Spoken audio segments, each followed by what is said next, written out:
Hello everyone, I am doctor Kanishka Kaushik. Welcome you all on topper stop. So revision series में part 3 है ये आज का, जिसमें हम इंडस्ट्रियल रिलेशंस को, उसके साथ इकोनॉमिक्स को और एक गवर्नमेंट स्कीम को डिस्कस करेंगे विद एमसीक्यूज। तो चलिए इस वीडियो को शुरू करते हैं। तो देखिए, सबसे पहले हम डेफिनेशन से शुरू करते हैं कि इंडस्ट्रियल रिलेशन होता क्या है।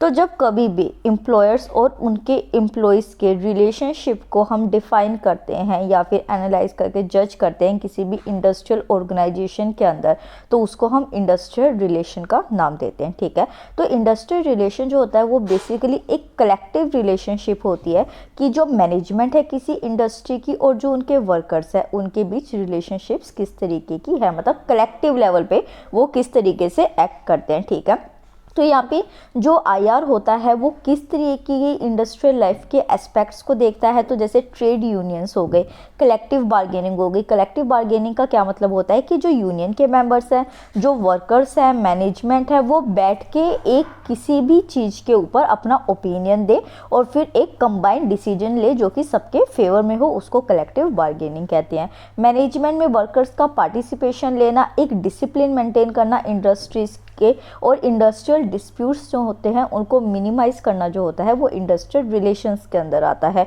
और अगर हम डेफिनेशन देखते हैं कि अकॉर्डिंग टू जेटी डनलॉप जो है, उन्होंने कहा था कि इंडस्ट्रियल रिलेशंस जो होते हैं वो बहुत ही कॉम्प्लेक्स इंटर रिलेशंस होते हैं मैनेजर, वर्कर्स और जो गवर्नमेंट की एजेंसीज होती हैं उनके बीच में। तो ये डेफिनेशन भी आपको याद रखनी है। नेक्स्ट देखते हैं कि इंडस्ट्रियल रिलेशंस जो होते हैं उनके ऑब्जेक्टिव क्या होते हैं। पहली बात तो कि इंडस्ट्रियल पीस मेंटेन करना सबसे बड़ी बात होती है, क्योंकि अगर डिस्प्यूट रहेंगे, इश्यूज रहेंगे किसी भी इंडस्ट्रीज में, तो वो कभी भी अच्छी तरीके से वर्क नहीं कर पाएगी। उसी के साथ जो लेबर है, मैनेजमेंट है, उन सबके इंटरेस्ट को सेफगार्ड करना। ऐसा नहीं है कि कोई इंडस्ट्री है, हम वर्कर्स का तो बहुत वेलफेयर कर रहे हैं, उनकी इंटरेस्ट को देख रहे हैं, वहीं पे मैनेजमेंट है या फिर जो वाइट कॉलर जॉब है या फिर जो ओनर है उस इंडस्ट्री का, उसको लॉस हो रहा है। तो हर तरीके के इंटरेस्ट को सेफगार्ड करना रिस्पॉन्सिबिलिटी होती है इंडस्ट्रियल रिलेशंस के अंदर। फिर जो इकोनॉमिक स्टेटस होता है वर्कर्स का, उसको एनहांस करना इंडस्ट्रियल रिलेशंस के अंदर आएगा। इंडस्ट्रियल कॉन्फ्लिक्ट्स को जितना कम हो सके मिनिमाइज किया जाए, जितना कम हो सके अवॉइड किया जाए, ये इंडस्ट्रियल रिलेशंस के अंदर आएगा। और एक इंडस्ट्रियल डेमोक्रेसी, देखिए इंडस्ट्रियल डेमोक्रेसी का क्या मतलब होता है। डेमोक्रेसी का मतलब है कि कोई भी एक ग्रुप ऑफ पीपल है, जब वो मिलजुल के एक सोच समझ से एक कॉमन डिसीजन लेता है या कोई चीज़ करता है, उसको इंडस्ट्रियल डेमोक्रेसी या किसी भी चीज़ की डेमोक्रेसी कहा जाता है। कंट्री की इकोनॉमिक डेवलपमेंट में हेल्प होनी चाहिए रिलेशंस के थ्रू, और एक कलेक्टिव बार्गेनिंग को एनकरेज करना भी रिस्पॉन्सिबिलिटी होती है इन्हीं रिलेशंस के अंदर। नेक्स्ट अगर हम एवोल्यूशन देखते हैं कि इंडिया के अंदर जो इंडस्ट्रियल रिलेशंस है वो किस तरीके से आए, तो फर्स्ट बात करते हैं इनिशियल स्टेज की। तो इनिशियल स्टेज जो है वो कैसे आया था, जब इंडस्ट्रियल रेवोल्यूशन इंडिया में आया था। कैसे आया था, जब ब्रिटिशर्स थे। ठीक है, ये हमने अपनी 8th क्लास की एनसीईआरटीज़ में ये चीज़ें पढ़ी थी। तो यहाँ पे बेसिकली 1853 में क्या हुआ था कि मुंबई में कॉटन मिल सेटअप की गई थी। कोलकाता के अंदर 1855 में जूट मिल सेटअप की गई थी। इस तरीके से इंडस्ट्रियल रिलेशन शुरू हुए थे। पर यहाँ पे इशू क्या था, प्रॉब्लम क्या था थी कि जो वर्कर्स थे उनको बहुत कम वेजेस दी जाती थी, और इसका सोल्यूशन क्या निकाला गया था, फैक्ट्रीज एक्ट ऑफ 1881 किया गया था। तो इनिशियल स्टेज के अंदर फैक्ट्री एक्ट ऑफ 1881 आया था और ये इंडस्ट्री सेटअप हुई थी। ये सारे पॉइंट्स आपको याद रखने हैं। सेकंड फेज की बात करते हैं तो उसको नाम दिया गया था पीरियड ऑफ प्रोग्रेस का। तो यहाँ पे बेसिकली क्या होने लगा था कि देखिए, पहले इंडस्ट्री शुरू हुई, लोगों को, वर्कर्स को पता नहीं था अपने ज़्यादा राइट्स के बारे में, छोटे मोटे इश्यूज थे। पर जैसे जैसे प्रोग्रेस होने लगी, लोगों में एनलाइटमेंट आने लगी, जो वर्कर्स थे वो, उनको अपने राइट्स का पता चलने लगा, बाहर से उनको एजुकेशन मिलने लगी। तो इस वजह से जो है मैनेजमेंट और एम्प्लॉयज़ के बीच में सेवरल स्ट्राइक्स और डिस्प्यूट्स अराइज हो गए। इसका सॉल्यूशन क्या निकाला गया, वर्कमैन कंपनसेशन एक्ट लाई गई, ट्रेड यूनियन एक्ट लाई गई, ट्रेड डिस्प्यूट एक्ट लाई गई, इंडस्ट्रियल डिस्प्यूट एक्ट्स लाई गई, ताकि ये वाले जो स्ट्राइक और डिस्प्यूट के इश्यूज थे इनको रिजोल्व किया जा सके। थर्ड और जो लास्ट फेज था यहाँ का वो था पोस्ट इंडिपेंडेंस पीरियड का, जब इंडिपेंडेंस इंडिया को मिल चुकी थी। तो यहाँ पे देखिए क्या था कि इसको आप कैसे याद करेंगे कि इंडिपेंडेंस से पहले जो थी चीज़ें नेगेटिव थी, क्योंकि ब्रिटिशर्स थे वो बहुत ज़्यादा एक्सप्लॉइट किया करते थे लेबरर्स को। बट जब अपनी गवर्नमेंट आ गई, अपने लोग आ गए, तो इंडस्ट्री और जो लेबर थे उनके बीच में एक positive development of relation develop हो गए।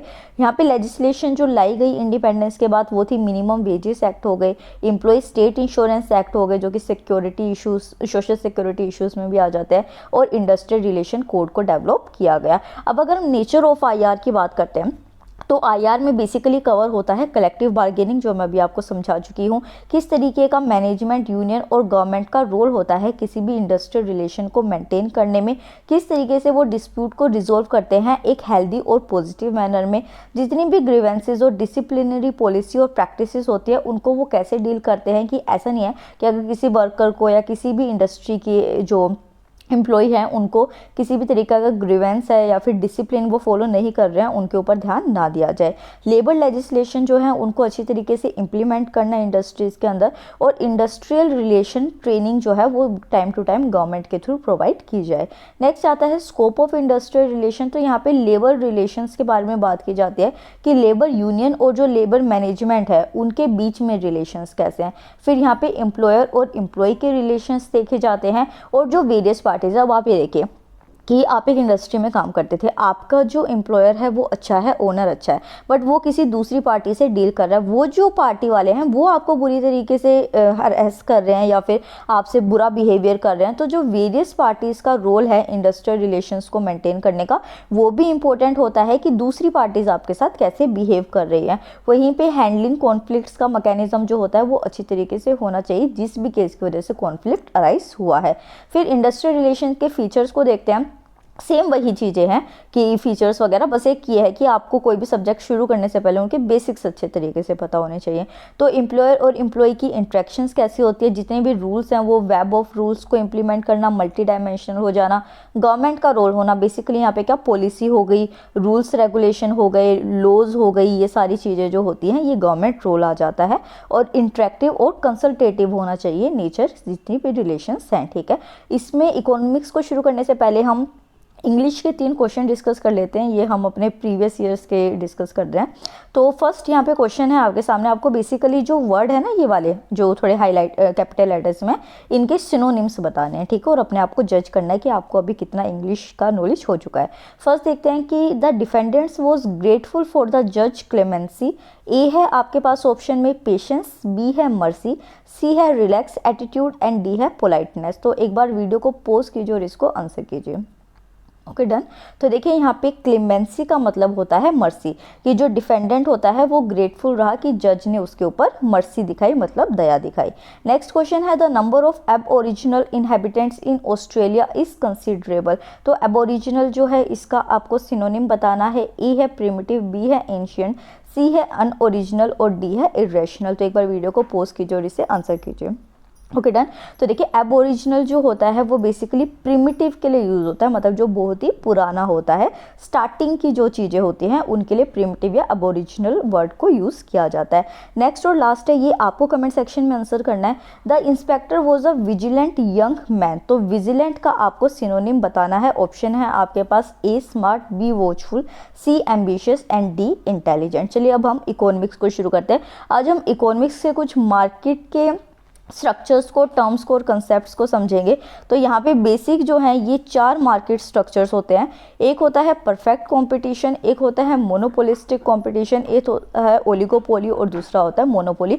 और देखिए इकोनॉमिक्स और पॉलिटी जो है वो ईपीएफओ में कंबाइन आने वाले हैं, तो सिलेबस जो है वो बहुत कम रहने वाला है। तो हम उसी प्रोस्पेक्टिव से इस चीज़ को पढ़ेंगे, डिटेल में हम हर चीज़ के नहीं घुसेंगे, जिसके ऊपर फोकस कर रखा है, जो रिक्वायरमेंट है उसी को पढ़ेंगे बस, ठीक है। तो यहाँ पे आप ये देखिए कि एक एरो है, इसमें बेसिकली एक मार्केट के स्ट्रक्चर को दिखाया गया है। एक मार्केट है जो मोस्ट कॉम्पिटिटिव में चली जाती है, एक है परफेक्ट कॉम्पिटिशन। मोस्ट कॉम्पिटिटिव में तो मतलब कि जैसे मार धाड़ मची हुई है कि एक छोटी सी प्रोडक्ट के लिए, छोटे से लेबर के लिए जो है बहुत ज़्यादा कॉम्पिटिशन है, 50-52 पैसे का भी डिफरेंस आ रहा है, वो हो गई मोस्ट कॉम्पिटिटिव, जिसमें किसी को कुछ बच भी नहीं रहा है। फिर आता है परफेक्ट कॉम्पिटिशन। परफेक्ट कॉम्पिटिशन में क्या होता है कि प्रॉफिट भी हो रहा है और जो कंज्यूमर्स है उनको भी चॉइस मिल रही है और बहुत सारे फार्म्स भी वहां पे है। मोनोपोलिस्टिक जो होता है, ओलिगोपोली होता है और मोनोपोली होता है। ये बेसिकली जो है इनपरफेक्ट कंपटीशन के होते हैं, मतलब कि यहाँ पे कभी सेलर्स कम हो जाते हैं, कभी बायर्स कम हो जाते हैं, कभी जो है प्रोडक्ट में डिफरेंशिएशन हो जाता है, जिसको हम अभी आगे डिटेल में पढ़ेंगे। और फिर आता है लीस्ट कॉम्पिटिटिव, ठीक है। इसको मैं आपको बाद में एक्सप्लेन करूँगी, पहले मैं आपको इसको डिटेल में बताती हूँ, ठीक है, वरना आपको समझ नहीं आएगा। तो सबसे पहले मोनोपोलिस्टिक कॉम्पिटिशन के बारे में देखते हैं। मोनोपोलिस्टिक कंपटीशन का मतलब होता है कि एक लार्ज नंबर ऑफ सेलर्स होते हैं सिमिलर बट डिफरेंशिएटेड प्रोडक्ट के। इसको आप कैसे समझेंगे? देखिए यहाँ पे मोनोपोलिस्टिक कंपटीशन को समझिए। मूवीज़ जो है वो बहुत सारी आती है, हॉलीवुड की भी आएंगी, बॉलीवुड की भी आएंगी, शॉर्ट फिल्म्स भी आएंगी, आपकी साउथ इंडियन मूवीज़ भी आएंगी। बट ये मूवीज़ जो होती हैं वो एक सेम नहीं होती ना, मतलब यही नहीं है कि एक ही मूवी जो है वो सभी जगह बन रही है। मूवीज़ डिफरेंट डिफरेंट टाइप के, तो मतलब प्रोडक्ट जो है वो सिमिलर है, मतलब सेलर सिमिलर है, डायरेक्टर सेम है, प्रोड्यूसर्स जो हैं वो मूवीज़ बना रहे हैं, बट उनका जो प्रोडक्ट है मतलब मूवीज़ का जो टाइप है वो क्या है, डिफरेंशिएटेड है, मतलब अलग अलग है। वो आता है मोनोपोलिस्टिक में। इसी तरीके से नॉवेल्स हो गई आपकी, नॉवेल्स आपकी इंग्लिश, हिंदी, रीजनल लैंग्वेज में होगी, बहुत सारे राइटर्स होंगे पर हर राइटर जो है वो अलग टॉपिक के ऊपर लिखेगा, तो वो मोनोपोलिस्टिक कॉम्पिटिशन हो गया। हर रेस्टोरेंट जो वो है आपको अलग टाइप का फूड प्रोवाइड करेगा, पर रेस्टोरेंट्स में मिलेगा खाना ही, ठीक है, नॉवेल्स में मिलेंगी स्टोरी ही। तो ये सारे जो होते हैं मोनोपोलिस्टिक कॉम्पिटिशन के एग्जाम्पल्स होते हैं। आई होप आपको बहुत अच्छे से ये समझ आ गया होगा। तो यहाँ पे क्लोज सब्स्टिट्यूट होता है बट परफेक्ट सब्स्टिट्यूट नहीं होता एक दूसरे का। ये क्या होती है, मोनोपोलिस्टिक होती है। और ये किसके अंदर आती है, बेसिकली ये इम्परफेक्ट कंपटीशन के अंदर आएगी, ठीक है। तो आपको ये कैटेगराइजेशन भी याद रखना है। नेक्स्ट आते हैं हम मोनोपोली के ऊपर। देखिए मोनोपोलिस्टिक का क्या मतलब होता है कि कंपटीशन है, पर मोनोपोली क्या होता है कि सिर्फ एक ही पर्सन है, मतलब कि उसी का राइट है, क्योंकि उस सेक्टर के अंदर इतने ज़्यादा नहीं है। इसको अब आप यहाँ पे देखिए, मोनोपोली हो गया टैप वाटर और रेलवेज। रेलवेज ये तो नहीं है ना कि आपका और मेरा मन करा कि चल साथ में मिलकर बिजनेस करते हैं, रेल चला देते हैं, ऐसा नहीं हो सकता ना। गवर्नमेंट ही है कि जो रेलवेज को ऑपरेट करेगी। टैप वाटर है, मतलब कि जो वाटर की सप्लाई करेगी वो वही करेगी, या फिर कोई बड़ा प्राइवेट फार्म आ गया तो वो कर देगा, वरना गवर्नमेंट ही करेगी। तो ये मोनोपोली, तो किसकी मोनोपोली हो गई, टैप वाटर के ऊपर या रेलवेज के ऊपर? ये हो गई एक गवर्नमेंट की, ठीक है। तो जो मोनोपोली का मतलब होता है कि एक ही प्राइस मेकर है, मतलब कि यहाँ पे क्या है, गवर्नमेंट है। बैरियर्स टू एंट्री है, मतलब कि हर किसी को अलाउड नहीं है कि वो आए और वहाँ पे बिजनेस सेटअप कर दे। डाउनवर्ड स्लोपिंग डिमांड कर्व होती है यहाँ पे, मतलब ये नहीं है ना कि ट्रेन की डिमांड आ रही है कि 10 ऑर्डर दे दिए ट्रेन के, हमें जम्मू जाना है तो इस तरीके से डाउनवर्ड स्लोपिंग डिमांड कर्व होती है। कोई क्लोज सब्सटीट्यूट नहीं होता है इस तरीके का नहीं होगा कि ये वाली ट्रेन अच्छी नहीं लग रही, चल इस वाली ट्रेन में जो है इस तरीके की सीट है, आपको ट्रेन है, बस लेवल आपका अलग हो जाएगा पर ट्रेन में ही जाना पड़ेगा। फुल कंट्रोल होता है ओवर सप्लाई, मतलब जो भी फार्म होता है, मतलब गवर्नमेंट का कंट्रोल है सारा। फार्म जो है वो खुद एक तरीके से इंडस्ट्री है, जैसे कि रेलवे मिनिस्ट्री जो है वो खुद की एक मिनिस्ट्री है, वोटर है वो वोटर मिनिस्ट्री है। तो ये हो गया मोनोपोली की पूरा का पूरा खुद का राइट है। नेक्स्ट आते हैं परफेक्ट कंपटीशन के ऊपर। परफेक्ट कंपटीशन का मतलब क्या होता है कि देखिए एक चीज़ है, उस चीज़ को बेचने के लिए मार्केट में दुनिया भर के सेलर्स है, इवन जो सेलर है वो डायरेक्टली कंज्यूमर्स को जाके बेच रहे हैं। तो यह सेलर्स जो है वो इनिशिएट करेगा बाइंग एंड सेलिंग मैकेनिज्म को, कोई रिस्ट्रिक्शन नहीं है। मतलब आप इसको एक सिंपल चीज़ को समझिए कि हम पेन खरीदते हैं, मार्केट में दुनिया भर की पेन की जो है वो ब्रांड्स है, तो आप खरीदने जाएंगे आपको 2 रुपये से लेके 100 रुपये तक का भी, 1000 रुपये तक का भी पेन मिलेगा। तो ये होता है परफेक्ट कॉम्पिटिशन, हर ब्रांड का मिलेगा, मतलब कि एक दूसरे के साथ जो है इस चीज़ के लिए हो रहा है कंपटीशन 50-50 पैसे रुपए के ऊपर भी। इससे क्या होता है, बायर्स जो होते हैं उनको बहुत अच्छे ऑप्शंस मिल जाते हैं और वो अपनी मर्जी से चूज़ कर सकते हैं, और जो प्रोडक्ट सेल किए जाते हैं वो मार्केट प्राइस के आइडेंटिकल होते हैं। ये होता है परफेक्ट कंपटीशन। परफेक्ट कंपटीशन में बेसिकली क्या होती है, होमोजीनस मार्केट होती है। जैसे मैंने आपको पेन का ही एग्जाम्पल दिया, चीप और एफिशिएंट ट्रांसपोर्टेशन। चीप और एफिशिएंट ट्रांसपोर्टेशन का क्या मतलब है कि मान लीजिए कि पेन की ही इंडस्ट्री थी, वहाँ पे ट्रक से जो है उसको भिजवाना है मार्केट में, बट अब जो है वो ट्रक वाले भी इतने सारे आगे 20 ट्रक आके खड़े हो गए, तो जो इंडस्ट्री वाला होगा वो अपना प्रॉफिट एनहांस करने के लिए क्या कहेगा कि जो मुझे सबसे कम रेट पे ट्रांसपोर्टेशन प्रोवाइड करेगा मैं उसको ऑर्डर प्लेस करूँगा। तो इस तरीके से ट्रांसपोर्टेशन भी चीप और एफिशिएंट हो जाता है। परफेक्ट इन्फॉर्मेशन अवेलेबिलिटी मिलती है, क्योंकि ज़्यादा से ज़्यादा इन्फॉर्मेशन देना चाहिए ना ब्रांड आपको, ताकि आप उनको खरीदें। गवर्नमेंट की रिस्ट्रिक्शंस कम होती है, क्योंकि आप एक सेफ लेवल पे होमोजीनस मार्केट में वर्क कर रहे हैं। फ्रीडम होती है एंट्री और एग्जिट की, आप कभी भी उस मार्केट में एंटर कर सकते हैं, आपको फायदा हुआ तो ठीक है, वरना आप उस मार्केट से एग्जिट कर दीजिए। और एक बहुत बड़ी ही लार्ज मार्केट होती है परफेक्ट कंपटीशन के अंदर। नेक्स्ट देखते हैं ओलिगोपोली के अंदर। ओलिगोपोली जो होता है बेसिकली एक market conduct behaviour of farms होता है। तो ओलिगोपोली को जस्ट मैं एक बार आपको दिखा देती हूँ। तो ये देखिए यहाँ पे बेसिकली क्या है, एयरलाइंस है, मास मीडिया। अब जो एयरलाइंस है उसमें प्राइवेट सेक्टर्स भी हैं, गवर्नमेंट सेक्टर्स भी है, बट बहुत कम है, मतलब कि जो बहुत ही महंगी चीज़ है, या फिर कुछ ऐसे फार्म्स या फिर कुछ ऐसी फील्ड जिसमें कि बहुत कम कॉम्पिटिटर्स होते हैं, कंप्यूटर हो गया, ऑयल गैस हो गया, कार्स हो गया, तो उसको हम ओलिगोपोली के अंदर डालेंगे, ठीक है। तो यहाँ पे जो मार्केट होती है वो डोमिनेटेड होती है फ्यू लार्ज फार्म से, और एक मार्केट कंसंट्रेशन होती है। तो यहाँ पे बेसिकली जो ये काम करते हैं ना उसका फ़र्क पड़ता है सबके ऊपर। तो ओलिगोपोली में क्या होता है, इंटरडिपेंडेंस होती है फार्म्स की, मतलब कि एक न्यूज़ चैनल है, दूसरा न्यूज़ चैनल है, वो एक दूसरे से डिपेंडेंट होकर काम कर रहे हैं। इसने ये न्यूज़ दिखाई तो मैं भी दिखाऊंगा और अच्छे तरीके से दिखाऊंगा, ये हो गई ओलिगोपोली, ठीक है। यहाँ पे जो 5 फार्म की कंसंट्रेशन होती है वो मोर देन 50% हो जाती है, ये मतलब 50% एक तरफ और जो 5 बड़े फार्म है वो एक तरफ, ठीक है। सॉरी। सम बैरियर्स होते हैं एंट्री पे। एंट्री पे क्या आएगी, कोई भी न्यूज़ चैनल नहीं खोल के बैठ सकता, एयरलाइंस नहीं खोल के बैठ सकता, उनको स्पेसिफिक रूल्स रेगुलेशन फॉलो करने होंगे। फिर आता है प्रोडक्ट डिफ्रेंसिएशन का, कि प्रोडक्ट उनका अलग होना चाहिए, जैसे चीपर फ्लाइट्स हम प्रोवाइड कर रहे हैं या फिर उस टाइम हम कैसी फैसिलिटीज़ प्रोवाइड कर रहे हैं एयरलाइंस के अंदर। पॉसिबिलिटी हो सकती है कोल्यूजन की, कि हाँ जैसे न्यूज़ चैनल्स का ही हम देखते हैं कि आजकल डिस्प्यूट हो जाता है टीआरपी वगैरह को रिलेटेड, तो ये हो जाएगा आपका ओलिगोपोली के अंदर, ठीक है। फिर आता है इम्परफेक्ट मार्केट कंपटीशन। तो इम्परफेक्ट कंपटीशन के अंदर क्या होता है, बहुत सारे सेलर्स होते हैं बट वो हेट्रोजीनियस, मतलब डिसिमिलर प्रोडक्ट को बेच रहे हैं। कोई पेन बेच रहा है, कोई बुक बेच रहा है, कोई स्केच पेन बेच रहा है, कोई पेंसिल बेच रहा है। तो मतलब कि सेलर्स तो बहुत सारे हैं बट जो वो है अलग अलग प्रोडक्ट बेचते हैं, तो कोई कंपटीशन नहीं रहा। किसी सबको रबड़ भी खरीदनी है, पेंसिल भी खरीदना, बुक भी खरीदना, पेन भी खरीदना है, तो उन सबका बिकेगा। वो होता है इम्परफेक्ट कॉम्पिटिशन। तो उनको तो प्रॉफिट होगा बट जो कंज्यूमर्स होंगे उनके पास ज़्यादा चॉइस नहीं होगी। तो ये परफेक्ट कॉम्पिटिटिव मार्केट सिनेरियो के बिल्कुल अपोज में होता है। तो ये इकोनॉमी को हमने डिस्कस किया। अब हम 2012 के प्रीवियस ईयर क्वेश्चंस को डिस्कस करेंगे, जिसमें से एक को आप आंसर करेंगे और 2 को हम अभी डिस्कस करेंगे। तो फर्स्ट क्वेश्चन है, it is said that in order to control inflation foreign inflows need to be sterilise. Sterilisation here refers, तो यहाँ पे क्या है कि इन्फ्लेशन को कंट्रोल करने के लिए फॉरेन से जो इनफ्लोज आता है उनको स्टरलाइज करने की जरूरत होती है। तो ये जो स्टरलाइज्ड वर्ड है ना, इसको पूछा गया है मीनिंग स्पेसिफिकली कि स्टरलाइजेशन का मीनिंग क्या होता है। फर्स्ट है ensuring that counterfeit currency does not enter circulation. B is ensuring that black money is accounted for. C is withdrawing equivalent local currency to maintain a desirable rate of exchange. D है compliance with import export regulation. तो एक बार video को pause कीजिए और इसे answer कीजिए। Okay done.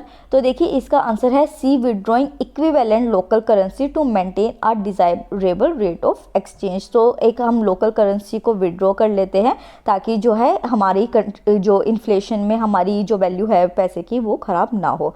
Next देखते हैं, नबार्ड मीन्स है National Bank for Agriculture and Rural Development. B है National Agriculture Bank and Rural Development. C है National Agriculture Board and Rural Development. और डी है National Board for Agriculture and Rural Area Development. तो एक बार video को pause कीजिए, उसे attempt कीजिए। Okay done. तो यहाँ तो नेक्स्ट क्वेश्चन को डिस्कस करते हैं। यहाँ पे नबार्ड का आपसे मीनिंग पूछा गया है कि क्या है।